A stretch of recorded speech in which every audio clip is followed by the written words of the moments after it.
Bismillah, alhamdulillah, wassalatu wassalamu ala rasulillah, amma ba'd. Sedikit menanggapi dengan berbagai macam penjelasan-penjelasan atau video-video yang berseliweran di grup-grup WhatsApp berkaitan dengan Idul Adha. Ya. Dan ini fenomena Idul Adha berbeda di Indonesia ini sebenarnya kesekian kalinya. Ada sebagian saudara kita yang beridul Adha di hari Rabu. Ada juga yang beridul adha di hari Kamis, itu tanggal 29, sedangkan di hari Rabu tanggal 28 bulan Juni. Taib, sedikit saya akan menanggapi. Sebenarnya ini sudah disampaikan di majelis-majelis kajian, termasuk di Masjid Jami'ah Dakwah.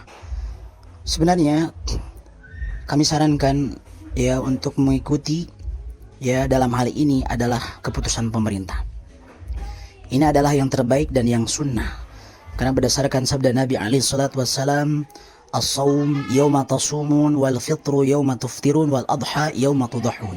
Hadis ini sahih diriwayatkan oleh Imam At-Tirmidzi dalam As-Sunan. Ya, jadi kata Nabi SAW, berpuasa itu di mana hari kalian berpuasa. Beridul fitri adalah di mana hari kalian beridul fitri. Dan beradha atau berhari raya adha di saat kalian semua berhari raya adha. Dan ini jelas sekali para ulama mensyarah hadis ini bahwa yang maksud ini adalah mengikuti ijtihad dari al-imam, ya, pemerintah. Dan itu sangat jelas sekali dalam hadis-hadis Nabi yang lain. Nabi alaihi salatu wassalam menjelaskan bahwa Nabi menggantungkan ya bahwa adanya shaum Ramadan, adanya Idul Fitr, termasuk juga Idul Adha dengan ijtihadnya pemerintah atau banyaknya orang-orang berhari raya.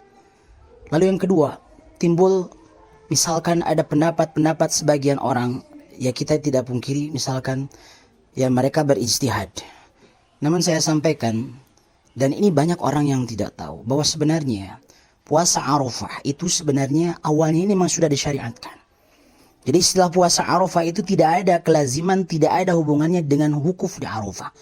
Walaupun secara nama itu puasa Arafah itu ditaglib. Ya, karena memang kalau kita lihat dari sisi tarikh tasyri bahwa sebenarnya puasa Arafah itu sebelumnya tidak disebut dengan puasa Arafah, hanya disebut dengan shaumut tasi' min Dzulhijjah. Puasa 9 Dzulhijjah. Dan itu sudah disyariatkan tahun 2 Hijriah berbarengan dengan disyariatkannya ibadah udhiyah, ibadah kurban. Sedangkan disyariatkannya wukuf di Arafah itu tahun 9 Dzulhijjah, tahun 9 Hijriah. Ya, 2 tahun menjelang Nabi SAW wafat meninggalkan dunia ini. Oleh karena itu, saudara-saudaraku kaum muslimin yang mendengarkan voice note ini atau mendengarkan rekaman suara ini, ya, para ulama menegaskan bahwa sebenarnya tidak ada alaqah, tidak ada hubungan sebenarnya. Ya, pada dasarnya puasa 9 Dzulhijjah dengan wukuf di Arafah, karena sudah lebih dulu disyariatkan. Hanya setelah haji itu disyariatkan tahun 9 Hijriah dan di sana ada syariat wukuf yang Nabi SAW sabdakan al-hajju Arafah, maka Nabi SAW menyebutnya dengan shaum Arafah. Yang Nabi SAW tegaskan dalam hadis Abu Qatadah, ahtasibu ala Allah ayyukaffir as-sanata allati qabla wa as-sanata allati ba'da. Saya berharap kepada Allah dengan puasa Arafah tersebut mudah-mudahan menghapus dosa 1 tahun yang lalu dan 1 tahun yang akan datang. Sehingga jelas. Jadi kita tidak usah ragu misalkan kita mengikuti ru'yat ya di Indonesia dan di sana sudah Idul Adha, ini tidak masalah karena memang tanggal 9 Dzulhijjah ini di kita, sedangkan mereka di sana sudah 10 Dzulhijjah, tidak masalah. Tidak ada secara sharih dari al-hajju Arafah itu kita di sana di saat mereka wukuf di Arafah maka kita harus saumnya pas saat hari itu. Tidak ada istidlal ulama dari al-hajju Arafah. Al-hajju Arafah itu hanya hadis yang menegaskan bahwa inti dari ibadah haji adalah wukuf di Arafah. Dan tidak ada sangkut pautnya dengan shaum Arafah misalkan harus lazim pada di saat manusia wukuf di Arafah.